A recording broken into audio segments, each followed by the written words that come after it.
Hello everybody, I am back from my brief little break I took from the last video.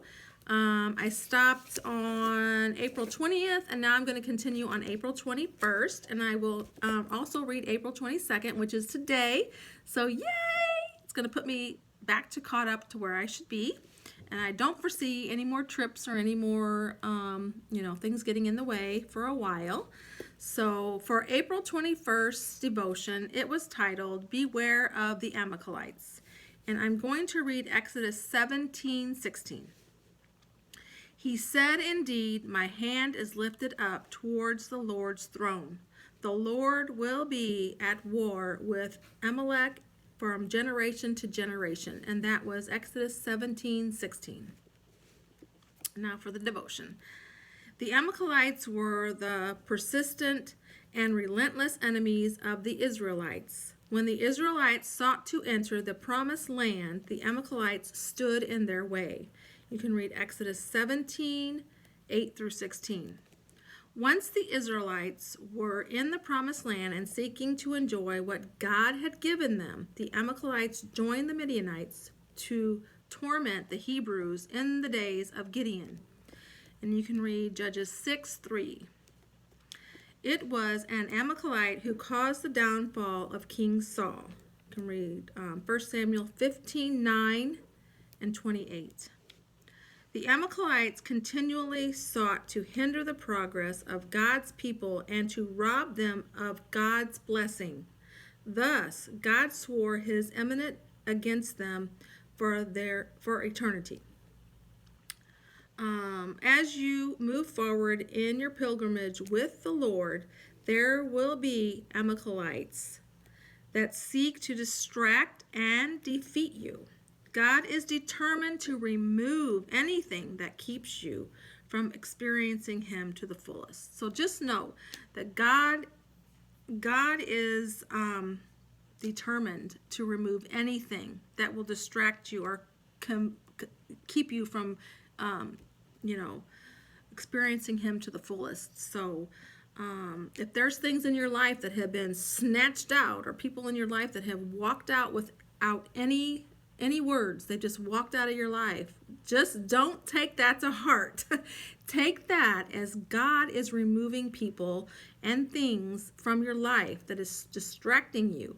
So I've had people walk out of my life and didn't say a word, just didn't hear from them anymore, and it kind of hurts you at first. You're like, well, what did I do? We had a perfect friendship, or a relationship, or whatever it may be. It could be family, friends, neighbors, whatever. It could be anybody. But if God sees that they are hindering your experience for experiencing them, he will snatch them out, and you just won't hear from them anymore. They'll drop off the earth. You hear that saying, yeah, they just dropped off the earth. I haven't heard from them anymore. But take that as God knows. He knows the future, and he knows what those people will cause in your future walk with him. So don't be discouraged. Don't be feeling sad. Don't be upset. Don't be mad. Don't be anything.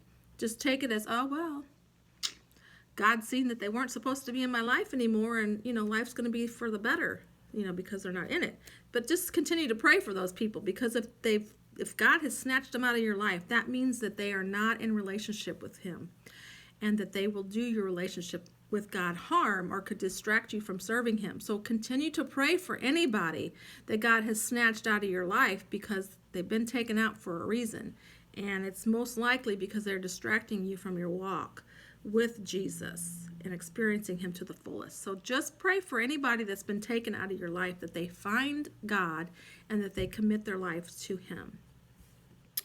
Okay, if your commitment to your job is keeping you from obedience to him, God will declare war against it.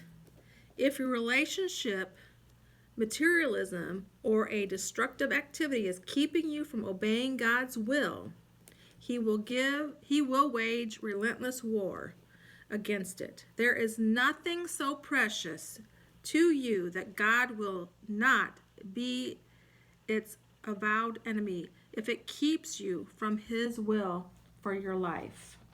King Saul mistakenly thought he could associate with the Amalekites and still be faithful. The will of the Lord. So King Saul mistakenly thought he could associate with the Amalekites and still fulfill the will of the Lord. Sorry, I misread that one. That's why I reread it again. And then you can read in 1 Samuel 8, you can read in 1 Samuel 15, 8 through 9. You may also be hesitant to rid yourself of that which causes you compromise your obedience to God. Don't make the same mistake as King Saul. He did not take the Amalekites seriously enough, and it costed him dearly. So this devotion here is confirmation for me. God will remove anyone from your life if he sees them distracting you from being in relationship with him. So, like I said, ever wondered why people seem to walk out of your life just because, and you have no idea why? Just take it for what it is. God sees them as a hindrance in your walk with him and a distraction. They may be doing something that's causing you to not fully commit to your relationship with God, and he'll just snatch them right out and you won't hear from them anymore. So don't take it so personally when that kind of stuff happens, especially if you're a Christian. Just consider it that God, like I said before, God is always weeding my garden and he's taking the weeds out. And just consider those people and that action that they're just gone as God weeding your garden. And pray for those people that have been snatched out of your life, because evidently they don't have a relationship with God, and that's why they're being taken out, because they're hindering your relationship with God. So don't take it personally. Just take it as God is just, He's protecting your walk with him. He's protecting your relationship with him that you already have. He's protecting that relationship that you've already created with him, and he doesn't want anything or anybody to hinder it. So just pray for anybody that's been taken out of your life for unknown reasons, and just let it be that. Let it be that. Okay, now I'm going to read April 22nd, and I think that gets me caught up. I think today's April 22nd. I don't know. I'll look again. Anyway, April 22nd daily devotion is titled Spiritual Persistent. And I will read 1 Kings 18:41. Elijah said to Ahab, "Go up, eat and drink, for there is the sound of a rainstorm." Okay. The devotion for that is this. Success can distract you as you seek to follow God's will. Elijah's primary assignment was to announce when a drought would begin and end. So Elijah's primary assignment was to announce when a drought would begin and end. And you can read 1 Kings 17:1. God had told him to proclaim to King Ahab that the drought was an act of judgment upon a people who worshipped idols rather than God. In the middle of Elijah's assignment, a spectacular thing happened. Elijah confronted the prophets of Baal and called fire down from heaven, putting hundreds of priests of Baal to death. This is one of the most awesome displays of God's power recorded in Scripture. Elijah could easily have focused strictly on that event, fire falling from heaven, much more spectacular than a rainstorm. When something spectacular happens, we can easily be sidetracked. When something spectacular happens, we can easily be sidetracked. If Elijah lived today, he might have begun a calling down fire from heaven ministry. The dramatic is far more appealing to us than obedience to the mundane. The dramatic is far more appealing to us than the obedience of the mundane. Destroying hundreds of Baal's prophets would appear to be a climactic victory for any prophet of God. Yet Elijah persisted to his assignment. He announced the coming rain. This had been his primary message, and he delivered it. If you aren't careful, you may become so distracted by the success and experiences that you never complete what God originally assigned you to do. I'm going to read that again. If you aren't careful, you may become so distracted by the success you experience that you never complete what God originally assigned you to do. Will your success today cause you to disobey tomorrow? Yes, don't lose sight of God because of worldly success. We get that. We get successful in life because God has allowed us to become successful. So don't let that success hinder your relationship with God, because the success He allows you to have, He can actually take it right back away if He sees it's getting your head too big.